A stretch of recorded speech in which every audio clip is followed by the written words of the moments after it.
Hi everyone, welcome back to another Reddit cheating story. Before we start, please hit the subscribe button and notification bell if you love to watch more cheating stories. GF for almost 10 years cheated with a co-worker who is 50 am a drug addict. I want to thank everyone for the support and kind words as well as the guidance. Most of you, even those younger, have more relationship experience than I do. Looking back, I have been enabling her and haven't seen it for so long. Many of you said this is just as much her fault as it is his, if not more. You are right. Mental illness, anxiety, depression are all valid but don't make her actions okay. The coworker that contacted me said the wife and family know and are obviously very hurt. I'm going to go for an STD test as well as seek therapy. Our lease was up after February, but the landlord had someone interested and said she would pay me back for the last month if I can leave, so I will be finding a new place ASAP. All password changed, joint accounts taken care of, credit was already frozen. I think I have everything covered as far as that goes. Last I knew, the not getting married question would come up. We have actually been engaged since 2016. Her father's cancer came back early 2017 and he died March 2018. She hasn't been in any headspace since to get married. We were planning again for 2020, but we moved and then COVID hit.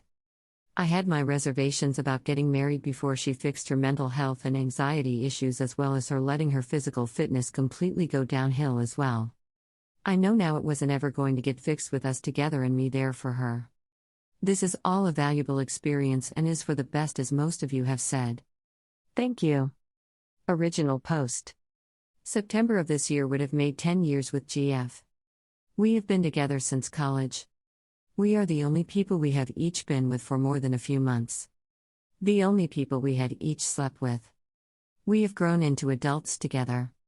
Experienced all life has to offer, both good and bad.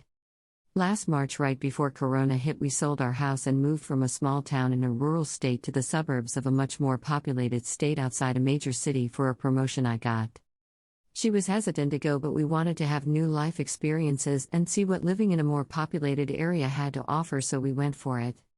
When COVID hit, she couldn't find a job for months. She finally did, but was not happy with it. Her mental health declined, as I was working 6 and 7 days a week as a manager for an essential business during the pandemic. At the start of November, she said she had a mental breakdown at work and couldn't go back for a while. She then left for 8 nights unannounced and did not communicate much at all. Said she was staying with her one good work friend, but there were other people with them doing drugs. They were working on getting another friend into rehab. I was shocked and worried because this was not like her at all. She comes back for a week. Tries going back to work and can't even make it a full day. Quits. At this point, she's apologizing, saying she needs to focus on her mental health. She has to get through this on her own. Needs some time and space. Ends up getting her own place without telling me. Moves out most of her stuff. The whole time I'm trying to support her, be there for her, give her space, whatever she needs.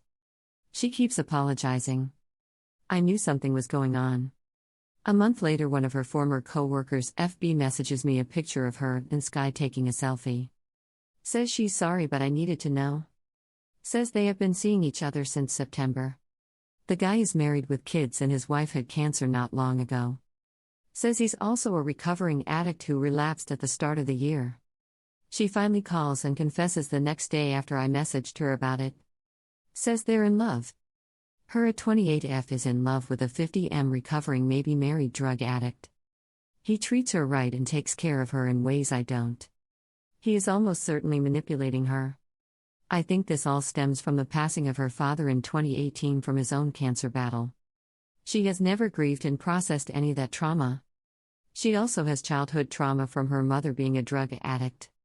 Daddy issues, lots of trauma, depression means she is an easy target for abuse and manipulation. We're obviously done for good, but I wanted to share my story because I feel that it is an unusual one and I am feeling alone in a place without friends or family to talk to right now. Some comments from the community. Broken people attract other broken people. You were the last normal thing in her life until she spirals out of control and follows her family history. Very sad and traumatic for you, especially since it feels like 10 years wasted.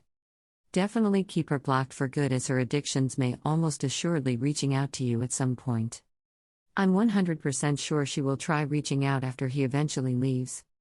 It did feel like 10 years was wasted at first, but I want to try to remember the good times we had and the experiences we shared. I wouldn't forget any of it if you could take it all away. The first half of the relationship was really good. I'm sure I would feel different if I was older, or we were married, or had kids, but I don't like to live thinking in what ifs. Yay. It'll take some time to get over this. Maybe even months to years, but there are always positive experiences and relationships that prepare us for the future. You sound like you have a good head on your shoulders, all things considering. But drug addiction with a guy nearly twice her age whose wife is dying of cancer and have kids. I mean, those poor children. They have it 10x worse than you do. Thank you for watching.